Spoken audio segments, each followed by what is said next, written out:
March is Women's History Month, and I'm excited to introduce you to a lady that I have a lot of respect for, Liz Struijf Mandishora.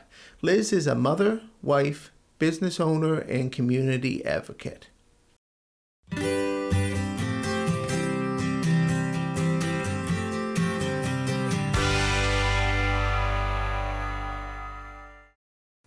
Hello, everyone, and welcome to another episode of Parent Chats on nslive.tv.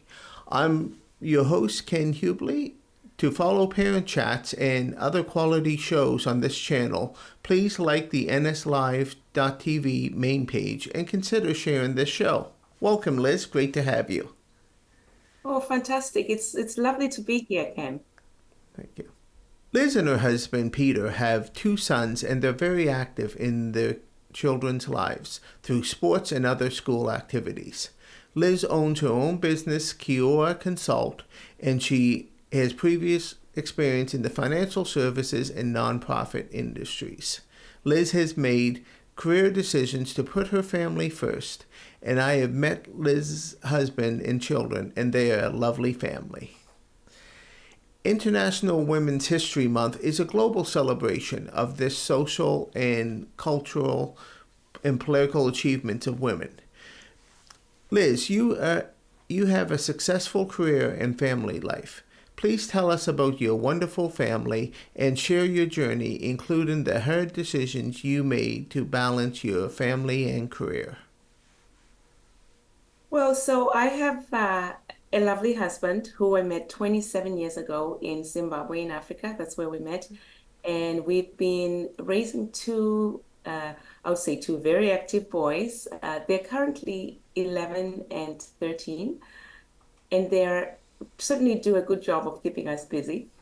At the same time, I'm also busy with my business, which is Quiora Consult, where I'm focused on helping nonprofits build their strategies, their fundraising strategies, and also sort of look at some of the work that they do around equity and diversity as well.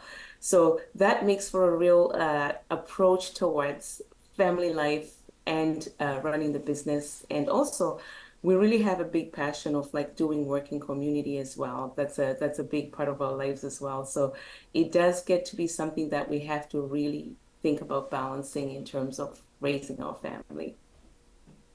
So I would say like some of the things that have been the most challenging is really that balance between being a mom and wanting to make sure that I'm a mom that is present and there for my children, and also sort of pursuing some of these activities that I still find very valuable in my personal lives as well. So sometimes that has meant making some choices and sometimes even giving up some things that some people might look at and think, oh, wow, that's something you really want to be part of. But sometimes I have to make the choice to say, because I have to support my family, I cannot go and do that. And I think our lives are even more, it's a little bit more challenged because my husband travels for work. So there are often times where I'm alone with the kids as well, which means I really have to be quite deliberate. So I would say one of the things that I think I established at a very early stage, and I learned this the hard way, is I had to make the decisions that I knew I would make before the moment came to actually make them. So, for example, when my kids were very small, I had to actually decide that if one of my kids is sick, I know that I have to care for my kid as a priority, no matter what else is happening. So when the moment came to make the choice, I struggled with it, but I knew I'd already made the choice. A common question I hear from a lot of parents is, how do I find time to have chats and keep connections with my children? As a successful businesswoman and a mother, what are some simple, quick tips that you have for busy parents to keep the connection with their kids? Well, this is a tough one, isn't it? I think this is the one we struggle with most as parents. And I would say the thing that I found to be really helpful or that I've learned is really being deliberate, because we live in a very busy time and we're often going around doing many different things. And if we don't carve out the time, we end up sort of missing the time with the kids and everything else will become a priority. So we just react to what's happening around us. So I found that really setting aside specific times to spend with the kids is really something that I find really helpful. So some of the stuff can be just built into like natural moments. I mean, we know when kids are young, a lot of parents have these bedtime routines where they have time to sit down with their kids and do certain things. And I think as kids get older, we sometimes miss a little bit of that. So we've got some activities that we do that are pretty much things that we've scheduled. So, for example, we spend a lot of time with our kids doing, with their, whether it's their sports and their sports activities, but also spending a lot of time with them on activities that they love too. So we, as a family, we have some hobbies in common, like we love board gaming. So we play these strategy board games, which are really scheduled. So in the weekend, we'll make sure we're carving out time to do that. And that time we actually dedicate to being a time where we're all sort of just engaging freely. And we really try to reduce parenting during that time. And it's hard to reduce parenting because my natural instinct as a mom is to be corrective and engaging in that way.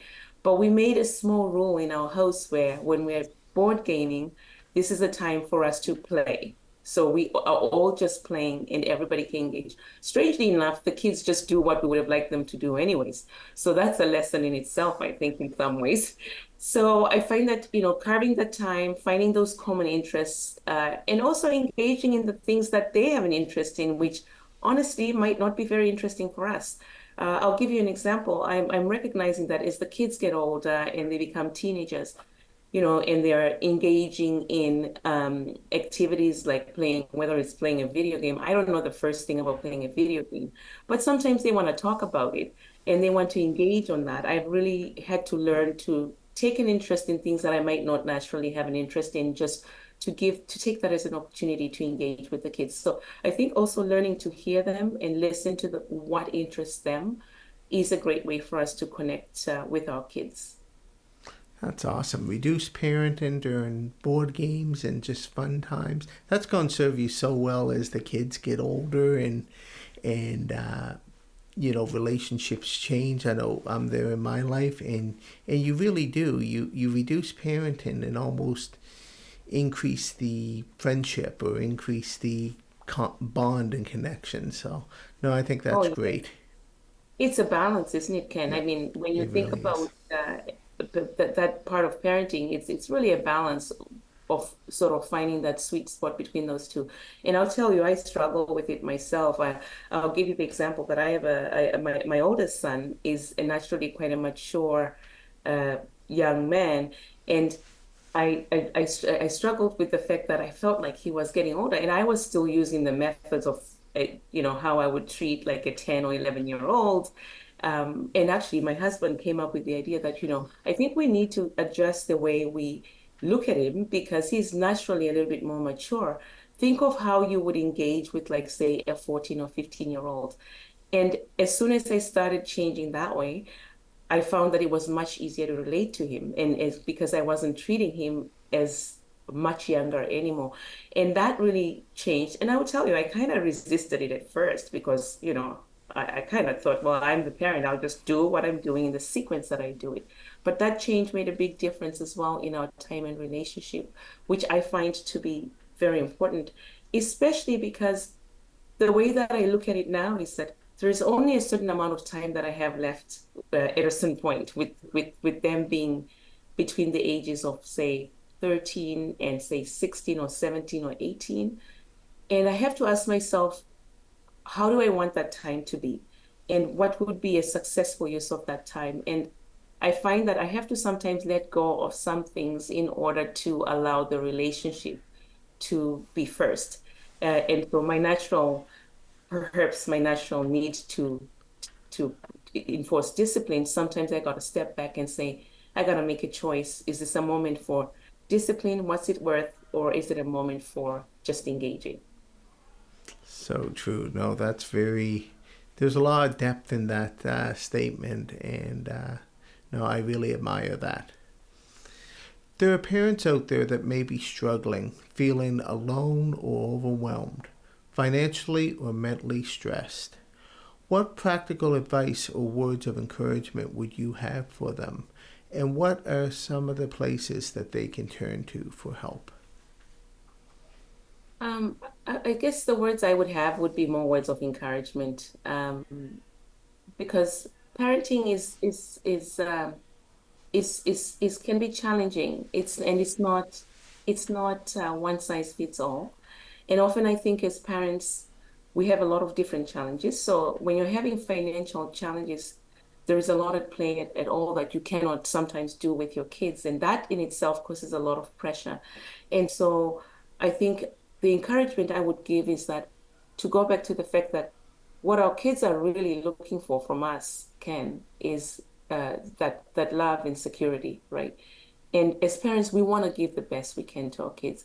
And I think sometimes we've got to be kind to ourselves. I would say that's my first piece of like advice, if you can call it that, or sort of preaching to myself. We have to give ourselves that sense of kindness. We have to be kind to ourselves because we're doing the best we can often with the information we have at the time. And so that would be the first thing. And then the second thing I would say is, sometimes parenting is presented to us as a science. I don't think that it's a science. I think that what it is really is we also parent on intuition. If I think of it even as like from an evolution point of view, we were created to be able to parent, and sometimes we are good enough. So I think it's important to remember that, like, we're doing the best we can, and we can have the kindness to ourselves to know that. And that what our kids are looking for is, at its basic core, is really looking for us to just love them. And that's good enough. So that would be, I think, the words of encouragement that I would offer to parents who are struggling and who are trying to figure this out. And I also would say that sometimes we look around us and we see parents that are very well put together.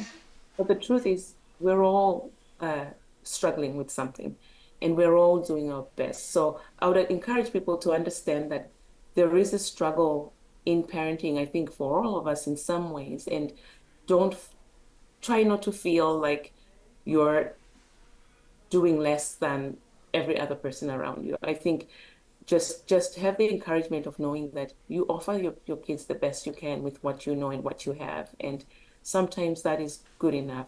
And I think looking back, and I'll say this also as a child who grew up, I grew up in Africa. We did not have much. My parents had a lot of struggles, but I look at it now as a grown up child. There is a lot of value and a lot of respect and a lot of things that I look at that my parents did that I value greatly. That even without much, I still have great respect for my parents. So sometimes everything turns out okay. We just do our best. Wow, that's really uplifting. Thank you, Liz. What's the best part of parenting, and what last words of advice would you have for our audience? There's so much great information that you've given them already, but yeah, is there anything to leave them with that you would like to leave them with? And again, what's the best part of parenting? Wow, the best part is definitely the journey. I would say the journey and just the not knowing what's going to happen next. I'm often like I find myself being curious as to what's going to happen next. But also the best part is really watching these individuals, or the miracle of seeing these individuals grow up and become somebody, become themselves, turn into their own being. I think there's almost a miracle in that, and I find that to be the best part about parenting. And I would say also the best part about parenting for me is the things I learned from my kids. I think I'm often surprised, perhaps I shouldn't be, but often surprised by how much I learned from them about life and about my own tolerance and about myself. And I think that's also a really beautiful part about that. When it comes to maybe the last piece of advice to parents, I think, I'll just say, take care of yourself as well. We will always, our instinct is to give everything to our kids, but I ought to also say, take care of yourself and look after yourself. Oh, that's awesome. Thank you so much. Thank you, Liz, for joining us and sharing some of your journey and insights with us. thank you to all the women in our families, workplaces, and communities. We are lucky to have so many strong women in our lives, and we really hope you enjoy the International Women's History Month, that you're able to really celebrate the accomplishments of women in our lives. We appreciate everyone that follows our shows, and if there's a topic that you would like us to cover, please comment in the chat. As I always say, my hood is parenthood.